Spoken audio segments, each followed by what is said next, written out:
ನಮಸ್ಕಾರ ಎಲ್ರಿಗೂ, ನಾನು ನಿಮ್ಮ ಈಶ್ವರೇಶು. 4 ದಿನದ ಹಿಂದಿನ ವಿಡಿಯೋ ಇದು. ನನಗೂ ಎಡಿಟ್ ಮಾಡೋಕ್ಕಾಗಿರಲಿಲ್ಲ, ಸುಮ್ಮನೆ ವಿಡಿಯೋ ಮಾಡಿ ಇಟ್ಕೊಂಡಿದ್ದೆ. ಅದನ್ನು ಇವಾಗ ವಿಡಿಯೋ ಮಾಡಿ ಹಾಕ್ತಾ ಇದ್ದೀನಿ. ಇವತ್ತು ಬೆಳಗ್ಗೆನೇ ಎದ್ದು ಮನೆ ಬಾಗಿಲಿಗೆ ಟ್ರ್ಯಾಕ್ಟರ್ ತಗೊಂಬಂದು ನಮ್ಮ ಅಮ್ಮನ ಹತ್ರ ಪೂಜೆ ಮಾಡಿಸಿದೆ. ದೇವಸ್ಥಾನ ಪಕ್ಕದಲ್ಲೇ ನಮ್ಮ ತೋಟ ಇರೋದು, ಇದೇ ನಮ್ಮ ತೋಟ. ಇಲ್ಲಿ ಬಂದಿದ್ದೇನಪ್ಪ ಉದ್ದೇಶ ಅಂತ ಹೇಳಿದ್ರೆ, ಪೈಪ್ನೆಲ್ಲ ತೆಗೆದು ಹೋಗ್ಬೇಕಾಗಿತ್ತು, ಟ್ರ್ಯಾಕ್ಟರ್ ಹೊಡಿಬೇಕಾಗಿತ್ತು. ಇದೊಂದು ತೋಟ ಬ್ಯಾಲೆನ್ಸ್ ಉಳ್ಕೊಂಡಿದೆ ಟ್ರ್ಯಾಕ್ಟರ್ ಹೊಡಿಯೋದು. ಈ ತೋಟದಲ್ಲಿ ಎಷ್ಟು ಮರ ಬಿದ್ದಿರೋದ್ರಿಂದ 3 ಅಡಿಗೆ ಕೊಯ್ದಿದ್ದೆ, ಅದನ್ನು ಇವಾಗ ಎತ್ತಾಕ್ತಾ ಇದ್ದೀನಿ. ಅಡಿಕೆ ಮರನೆಲ್ಲ ಎತ್ತಾಕಿ ಜಟ್ನೆಲ್ಲ ಬಿಚ್ಕೊಂಡು ಸೀದಾ ನಾನು ನಮ್ಮ ಚಿಕ್ಕಪ್ಪ ಮನೆ ಕಡೆ ಹೊರಟ್ವಿ. ನಾನು ಟ್ರ್ಯಾಕ್ಟರ್ ತಗೊಂಡೋಗಿದ್ದೆ ಹೊಡೆಯೋಣ ಅಂತೇಳಿ, ಆದರೆ ಅಲ್ಲಿ ಟ್ರ್ಯಾಕ್ಟರ್ ಹೊಡಿಲಿಲ್ಲ. ಚೈನು ಭಾಳ ಸೌದಿರೋದ್ರಿಂದ ಹುಲ್ಲು ಅಷ್ಟೇನು ಹೋಗ್ತಿರ್ಲಿಲ್ಲ. ಅದಕ್ಕೆ ಮನೆಗೆ ಬಂದ್ವಿ. ಚೈನ್ ಹೊಸದು ಹೆಂಗಿದ್ರು ತಂದಿದ್ವಲ್ಲ ಅಂತ ಹೇಳಿ ಹೊಸ ಚೈನ್ನ ಹಾಕಿದ್ವಿ. 3:30 ಗಂಟೆ ಆಯಿತು ಈ ತೋಟ ಫುಲ್ ಹೊಡಿಯೋಷ್ಟರಲ್ಲಿ. ಸರ್, ಮಾರನೇ ಹೆಸರು ಬ್ಲಾಗಿದು. ಇವತ್ತೇನಪ್ಪ ಕೆಲಸ ಅಂತ ಹೇಳಿದ್ರೆ, ನಮ್ದು 2 ಟ್ರ್ಯಾಕ್ಟರ್ ಬೇಕು ಅಂತ ಹೇಳಿದ್ರು. ಇವತ್ತು ನಮ್ಮ ಮದಣ್ಣವರು ಗೊಬ್ಬರ ಇರ್ತಾರಂತೆ, ಅದಕ್ಕೆ 2 ಟ್ರ್ಯಾಕ್ಟರ್ನ ನಿಲ್ಲಿಸಿ ಮನೆ ಕಡೆ ಬಂದೆ. ಮನೆಗೆ ಬಂದು ತಿಂಡಿ ತಿನ್ಕೊಂಡು ಮತ್ತೆ ತೋಟದ ಕಡೆ ಹೊರಟೆ.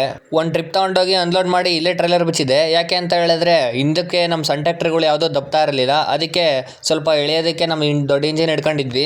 ದೊಡ್ಡ ಟ್ರ್ಯಾಕ್ಟರ್ನ ನಮ್ಮ ಮದಣ್ಣ ಕೊಟ್ಟು ಸಣ್ಣ ಟ್ರ್ಯಾಕ್ಟರ್ನ ಲೋಡ್ ಮಾಡಿಸ್ಕೊಂಬಂದೆ. ಅಷ್ಟರಲ್ಲಿ ಒಂದು ಲಿಗಡಿ ಆಗಿತ್ತು ನೋಡ್ರಿ. ಕಾನಿಗೆ ಟೈರ್ ಇಳ್ಕೊಂಡಿರೋದ್ರಿಂದ ಇದೇನು ಬರಲ್ಲ ಅಂದ್ಬಿಟ್ಟು JCB ಡ್ರೈವರ್ಗೆ JCB ಥರ ಕೇಳಿ ನಾನು ರಂಗ ಅಲ್ಲಿಗೆ ತೋಟದ ಕಡೆ ಹೊರಟ್ವಿ. ಟ್ರೈಲರಲ್ಲಿ ಇದ್ದಿದ್ದ ಗೊಬ್ಬರನೆಲ್ಲ ಕೆಳಗೆ ಹಾಕಿಸಿ JCBಲಿ ಹಂಗೆ ನಿಧಾನ ಕೆಳಿಸಿದ್ವಿ. ಅದಾದ್ಮೇಲೆ ಸೀದಾ ಮನೆ ಹತ್ರ ಬಂದ್ವಿ. ಮನೆಗೆ ಬರ್ತಿದ್ದಂಗೆ ಮಳೆ ಕೂಡ ಶುರು ಆಯಿತು. ಇದಾಗಿತ್ತು ಇವತ್ತಿನ ದಿನಚರಿ.